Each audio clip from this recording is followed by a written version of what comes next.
में से भी जितने सखा वाले लोग हो, तुम्हारा मन भी लगेगा ठीक तो है, लेकिन इनका जटा असली है कि नकली है, क्या करोगे? फोटो खींचोगे, बेचोगे मेरी जटा को, क्या करोगे? बेकार की बात, 2 कौड़ी की बात। महात्मा बोल रहा है, उसके वचनों में ताकत है। महात्मा बोल रहा है, उसके शब्दों में ताकत है। शब्द ब्रह्म है महात्मा के, संत के शब्द ही ब्रह्म है।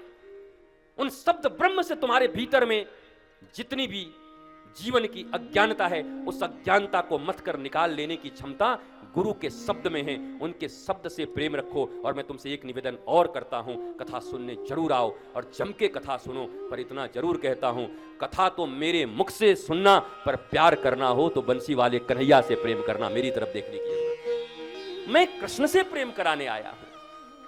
आपका प्रेम कृष्ण और राधा के चरणों में हो जाए। जिनके जीवन में आ गई राधा, उनकी मिट गई सारी बाधा।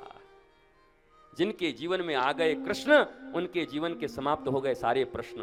बताओ, सब प्रश्न समाप्त हो जाएंगे, सारी बाधा समाप्त हो जाएगी। ऐसा 7 दिन का अवसर मिला हुआ है, इस अवसर को बीतने मत देना और ज्ञान सहित सुनना, ध्यान दे करके सुनना। कुछ समझ में ना आए तो मन ही मन वहीं से कहना, हे गुरुदेव भगवान, हम ये बात नहीं समझ पाए, हे ठाकुर जी, हे राधा रानी, कुछ ऐसा काम करना कि फिर से ये बात आ जाए, एक दिन और अच्छे से समझा दें। और पक्का मानो, दिल से पुकार लोगे और जो चीज़ तुम्हें समझ में ना आया होगा, किसी न किसी प्रसंग में फिर वही बात आ जाएगी और तुम्हारे भीतर वो बात अटक जाएगी आकर के। श्री कृष्ण को लिए बिना जाना मत। पांडाल में आए हो तो कम से कम मुक्ति तो मिली जाती। श्री कृष्ण की कथा जो सुनने आता है, उसको मुक्ति तो मिली जाती है। ये सांत्वना पुरस्कार है। होता है ना कि किसी खेल में भाग लिए हैं तो सबको सांत्वना पुरस्कार मिलेगा कुछ ना कुछ। ये तो पक्का है, मुक्ति मिल जाएगी। पर याद रखना, मुक्ति में तुम्हें भगवान के पीछे भागना होता है और भक्ति में तुम्हारे पीछे भगवान भागता है। तो पांडाल में आना तो मुक्ति के चक्कर में मत रहना, भक्ति प्राप्त करके ले जाओ। काहे को मुक्ति के चक्कर में पड़े?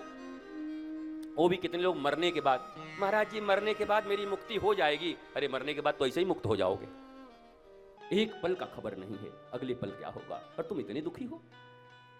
श्रीमद् भागवत का पूर्ण कथा और पूर्ण ज्ञान तुम्हारे जीवन में चेतना ले आएगा। तुम मस्ती में रहना सीख जाओगे। और मैं नागपुर वासियों तुम्हें इस बात की गारंटी देता हूं कि 7वें दिन तुम यहां से हंसते हुए और मुस्कुराते हुए उठोगे। तुम्हारे जिंदगी के सारे दर्द मिटे हुए होंगे अगर तुमने ठीक से सुन लिया। तुमने वो छोटी छोटी जो ब्रीफ्स में दे रहा हूं, छोटी छोटी जो सूत्र होंगे, उन सूत्रों को तुम्हें देता जाऊंगा और तुम्हें याद भी कराता जाऊंगा। छोड़ूंगा नहीं, पक्का टीचर हूं मैं छोड़ने वाला नहीं। अपने बच्चों को तो बड़ा स्कूल में भेज रही हो तुम माताओं, अब तुम्हारा स्कूल लगाया हो 7 दिन तक।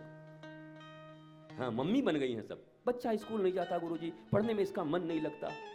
और उधर से तुम्हारा बच्चा कहे हमारी मम्मी बड़ी चंचल है गुरुजी, आपके कथा को बढ़िया से सुनती नहीं, खाली मोबाइल देखती रहती है, तब कैसा लगेगा तुम्हें? तुम्हारा बच्चा भी तुम्हें टेस्ट कर लेगा, फिर क्या करोगे? वो एकेडमिक ज्ञान ले रहे हैं और तुम आध्यात्मिक ज्ञान ले लो। याद रखो, आध्यात्मिक ज्ञान के बिना जीवन में सुंदरता, शिवता और सत्यता नहीं आ सकती।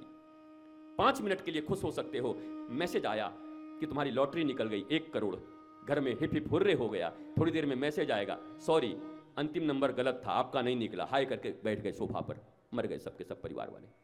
हे भगवान, बर्बाद हो गया, 1 करोड़ आते आते रह गया। एक मैसेज आता है तो नाचने लगते हो, एक मैसेज आता है तो रोने लगते हो। तुम क्या रिमोट हो? तुम्हारा रिमोट दूसरे के हाथ में है। तुम क्या रोबोट हो? बताओ। इंसान हो, अगर मनुष्य हो, तो तुम्हारे रिमोट भी तुम्हारे पास होने चाहिए।